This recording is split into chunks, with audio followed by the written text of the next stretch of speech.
right, and we're live. Hi, everybody. My name's Graham Matthews, and I run Empowered STEM. Empowered STEM is an A-level course provider, and we provide A-level courses in chemistry, biology, physics, and maths for those students that want to enroll in medical, dental, veterinary, financial, and engineering programs at the chosen university in the UK. So today, I wanted to come in and I wanted to answer the question that I'm asked all the time, and it's this one. Should my teen study over the summertime? This is one of the top questions that we're asked. And the answer is yes, your teen should study over the summertime. So what I'm going to do in this live stream is I'm going to show you tips and strategies that will allow your teen to stay sharp, avoid burnout, and start the school year in September with confidence. This is a problem that we have. Imagine that you have a curve, like a continuum. All right. From the teen's perspective, well, either they can do nothing. Oh, great. Summer holidays, summer vacations here, brilliant. I'm going to do nothing. I'm going to sleep in late, hang out with my friends. I'm going to binge Netflix, do everything that I wanted to do during the school year, but I didn't have time to do it. And fair enough, understandable. Problem with this one then is if your teen does nothing over the summertime in terms of study, they begin to lose momentum. They begin to forget what they've learned.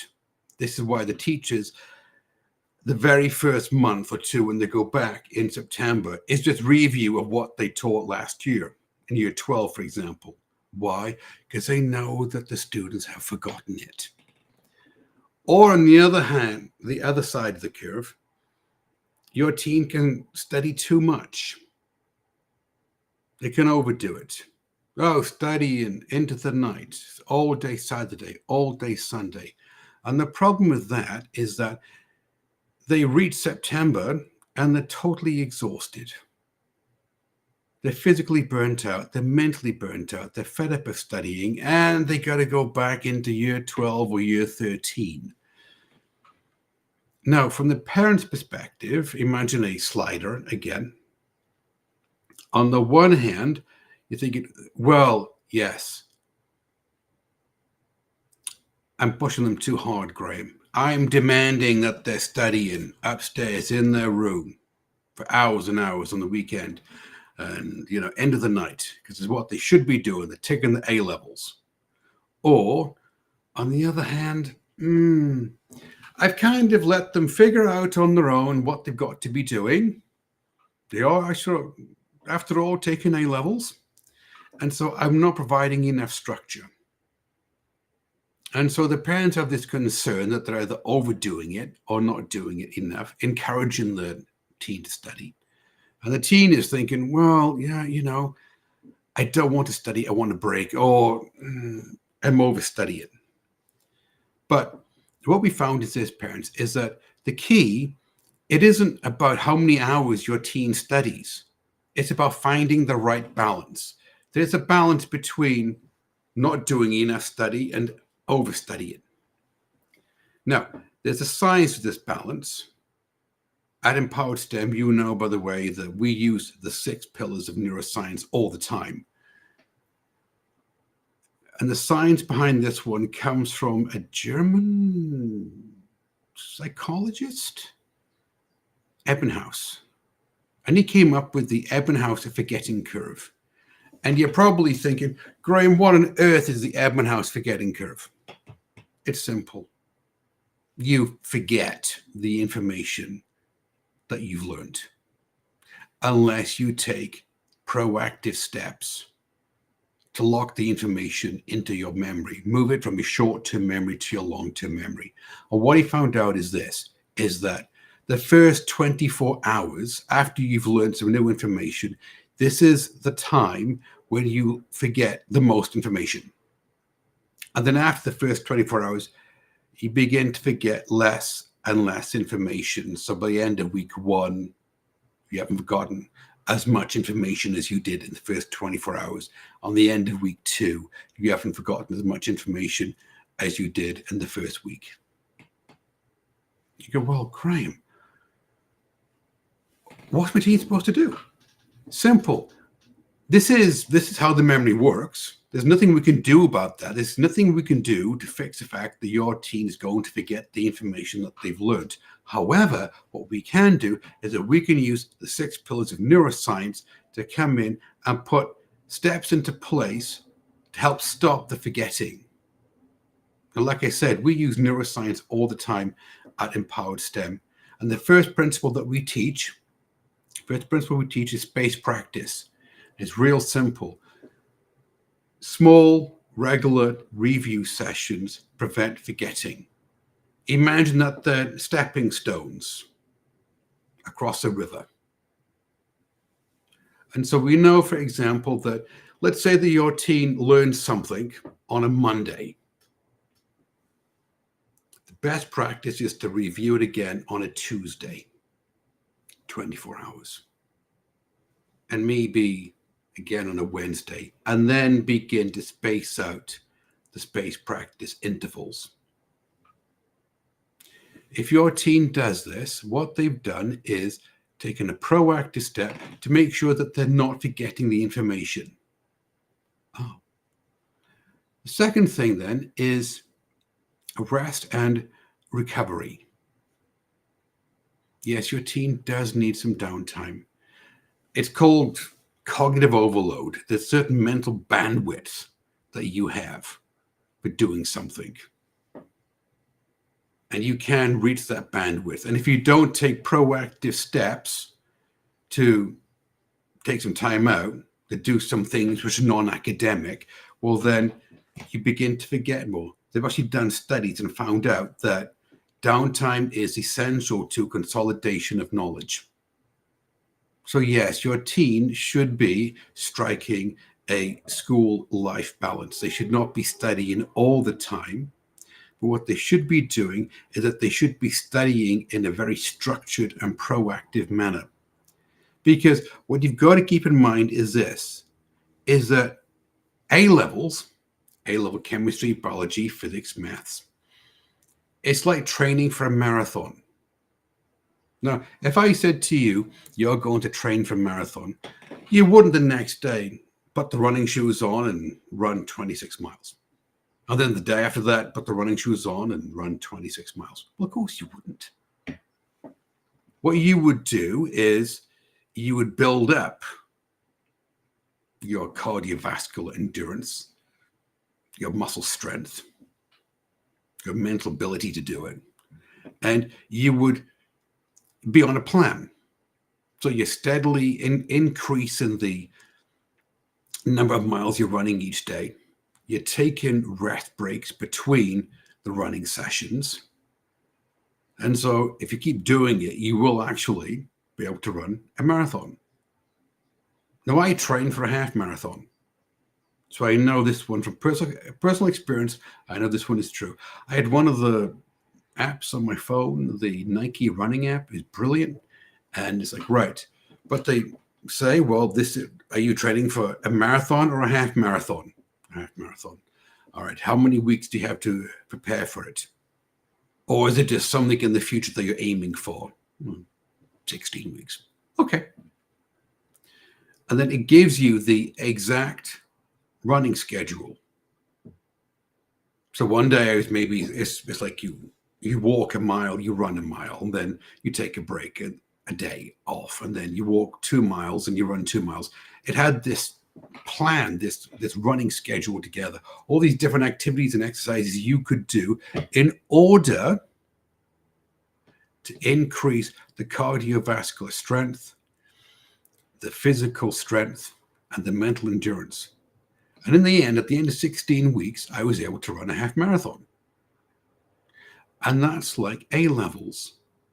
You have to space out what your teen does in terms of studying over the next 2 years. But you got to be really, really proactive and think about it so you don't burn out. Now, what's the best plan for the summertime? This is the second question I'm asked all the time. What's the best plan, Graham, for the summertime? Simple. You need to strike a school life balance with your teen. In other words, they need to study and they need some downtime.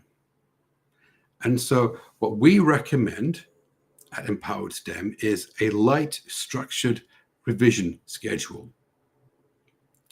2 to 3 short sessions a week.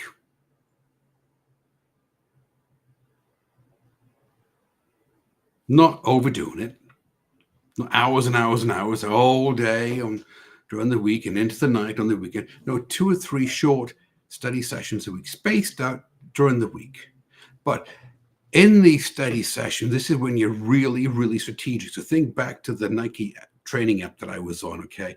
When it said you had to run a mile or walk a mile, it gave you a certain pace you had to reach. Or maybe you were doing sprint exercises. You had to do so many sprints in a certain amount of time, and then it would adjust. And so the time that I blocked out of my calendar to actually learn how to run a half marathon was really structured. And it's the same thing with the study sessions. Your team may be doing 2 to 3 study sessions a week, which may not seem to be that much, but inside the study sessions, it's now when it becomes important. Number 1, active recall. So active recall, it's this: flashcards, quizzes, and teaching back. Notice how I said active recall. There's this myth out there, and this is a different live stream that we'll get into. There's a myth out there, parents, that students think, oh, studying is when I'm copying over notes, I'm watching YouTube videos, I'm rereading the textbook, I'm doing mark schemes with the anti-key open, and they think this is studying. They think this is revising. It's not. This no one is passive learning. Yeah, it's like sitting down and watching a movie on Netflix. Okay, you're just watching it. You're actually engaged in it. So active learning is when you're in there with flashcards. Because look, they've done studies and they found out that if you write it down by hand, you actually learn more and retain more information than if you just looked at a computer screen doing it. So flashcard. Quizzes, which make you recall the information, or you're doing past paper questions under timed conditions.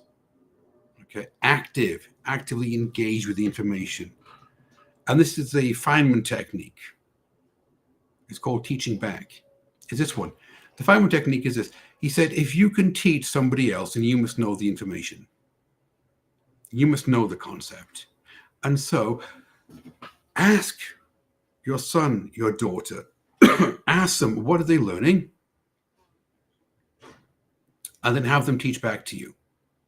Now, admittedly, parents, you may be sitting there going, Graham, I got no idea what they're talking about with atomic structure, electron configuration, homeostasis, the Krebs cycle, and those equations in maths he's doing. What? Doesn't matter, because if they're teaching you and you're asking them questions you genuinely don't know, then it consolidates the information in their head. It moves it from short-term to long-term memory. And you start beating the Ebbinghaus forgetting curve. Interleave subjects. What I mean by this is let's say that your son, your daughter is doing the big 3, chemistry, biology, maths. You don't spend hours and hours and hours just doing chemistry, or hours and hours and hours doing biology, or hours and hours and hours doing maths.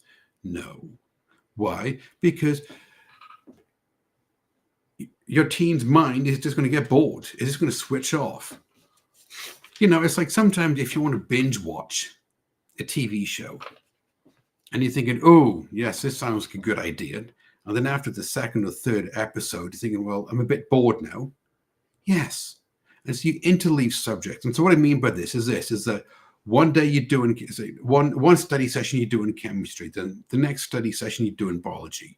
Or maybe the third study session, you're doing maths.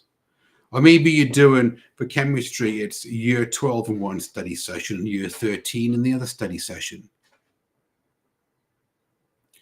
Or maybe, and this is what we teach at Empowered STEM, maybe they've got the synoptic links going. And so they're purposely studying year 12 and year 13 topics that they know link together.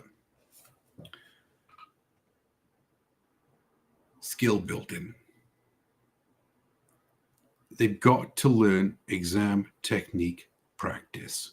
Now, again, parents, look, what I mean by this is this. Exam technique practice, it does not mean your teen is sitting down just, oh, I did so many past paper questions, Graham. Really? Did you learn anything? Oh, I don't know. I just did them real quick, and then I looked at the mark scheme and I marked it, and then I did the next batch. They're trying to burn through all the questions, all right? Whereas the skillful student, they're the ones that when they go through the past paper questions, they go through it with a certain exam technique. They're learning this. What exactly is the examiner looking for? What's the trap? What is the question really asking me? How can they twist this question around into something they haven't seen when it comes to the exam? It's not just sitting there, just doing past paper question after past paper question after past paper question, what we call content review. No, it's not going to do it. Why? Because it's passive learning, parents.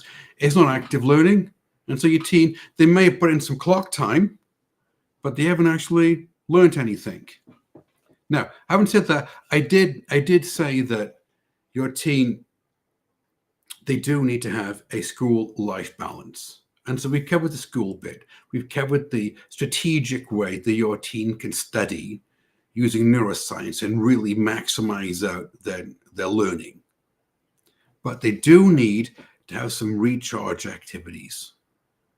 And by this, I mean exercise.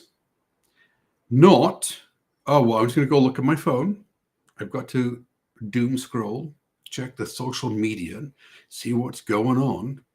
No, I mean, actually get out, have a walk, drink some water, eat some healthy food, some healthy snacks, play a sport, maybe take up running or weightlifting or whatever they want to do.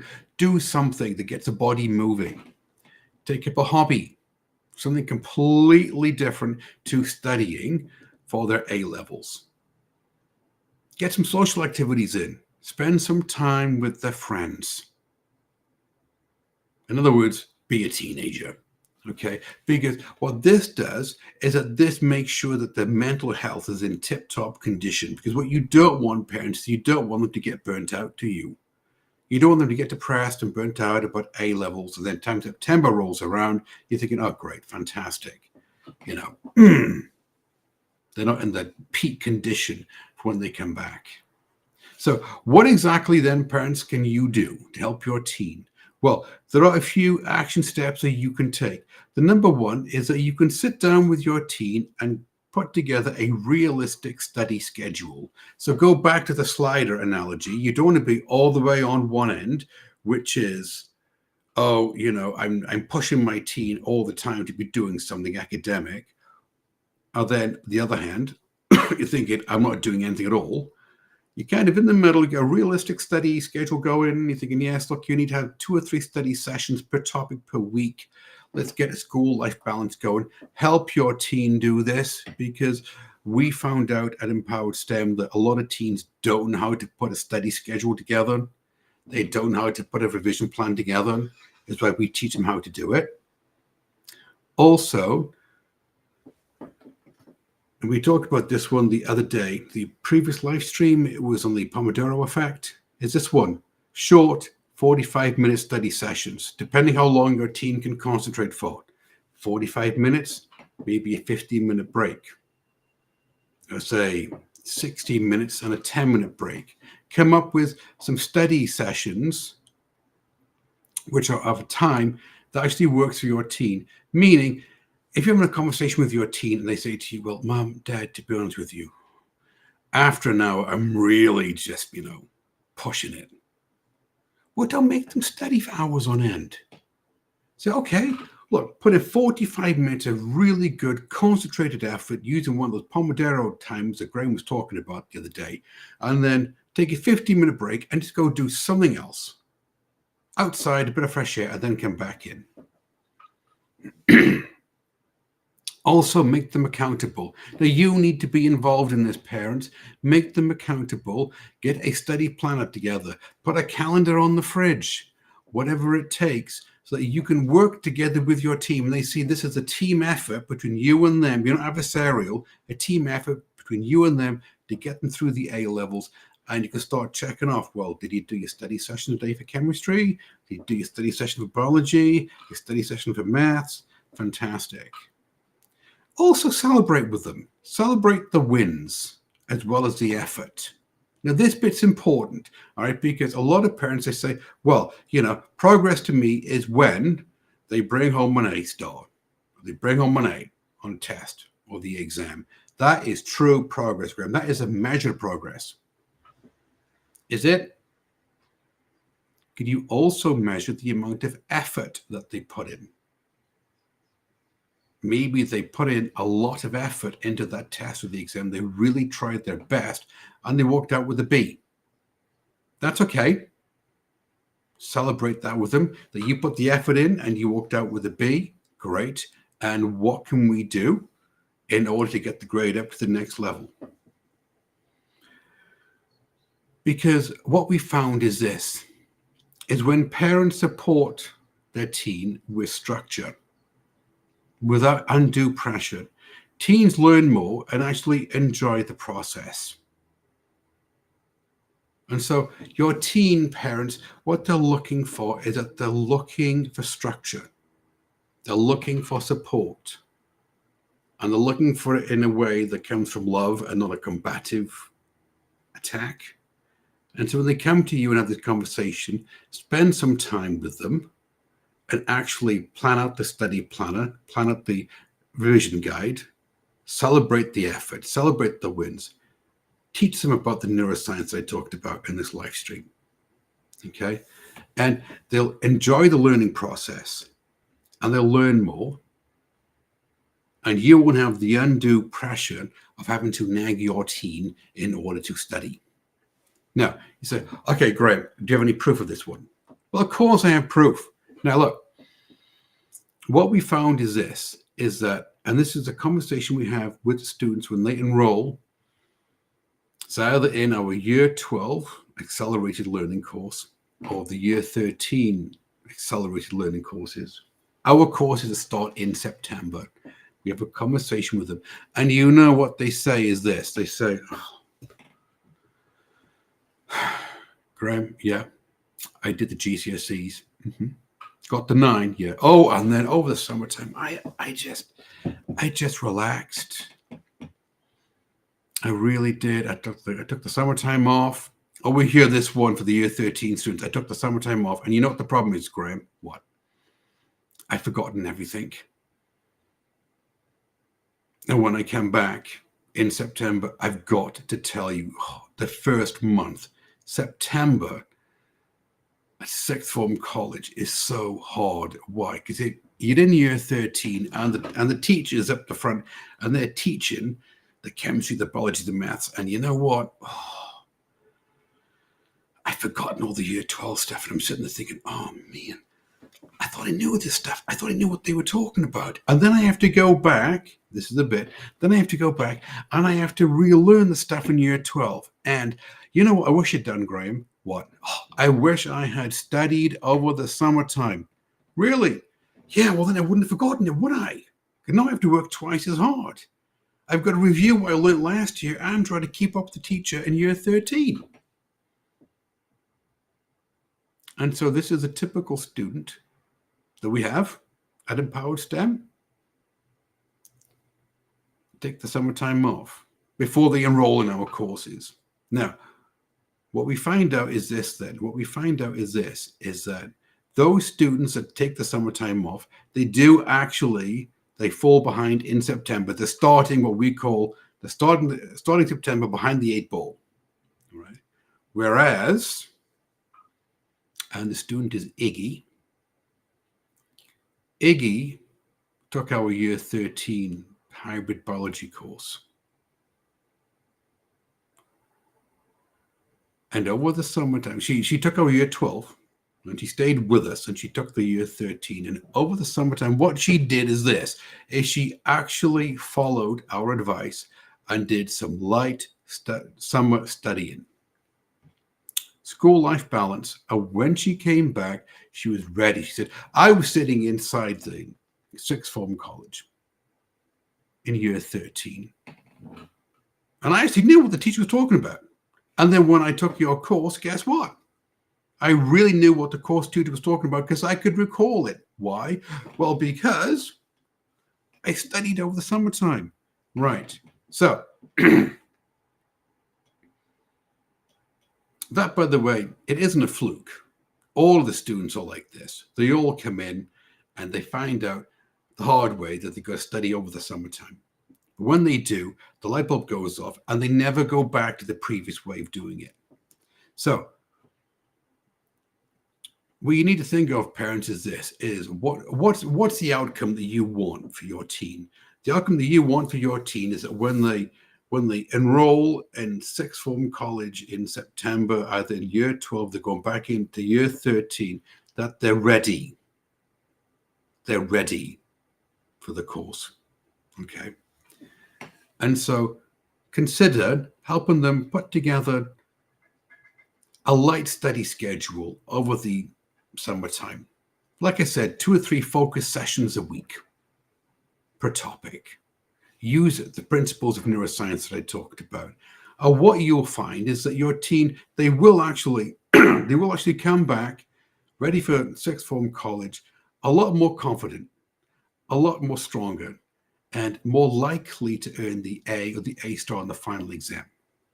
Now, parents, if what I'm talking about on these live streams and what on Facebook and what on YouTube on this one, if what I'm talking about in these live streams makes sense to you,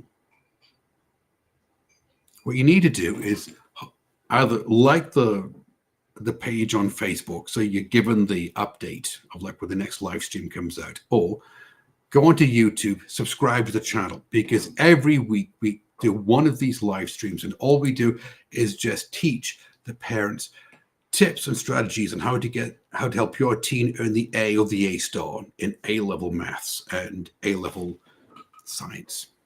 Okay. Now, hopefully this one has helped your teen. Hopefully it's helped your teen overcome the summer burnout. Now, hopefully it's helped them with the summer burnout, number one, and it's helped you see that you can help your teen get a balance between school life and school life. And I've given you some tips and I've given you some strategies that work on how to help them study more efficiently, more effectively, using the 6 principles of neuroscience. And it's going to help them rebuild their confidence until they're ready to hit September on the ground, running and ready to go. Now, if what I'm talking about makes sense to you, you go, you know what, Graham? I am interested in learning more about your courses or what you offer at Empowered STEM. Well, then by all means, click the link in the description. All right, it's under the video on Facebook, it's under the video on YouTube, and you can reach out to a member of my team and they'll have a non-sales call with you. It's a real simple conversation that we have is this. Look, we have a conversation with you. We find out where your teen is in terms of academics and what you're looking to achieve. We explain our courses, what our courses do, and if it's a good fit, fantastic. If not, that's okay. But reach out to us, have a conversation with a member of my team. Everybody take care, and I'll see you on the next one.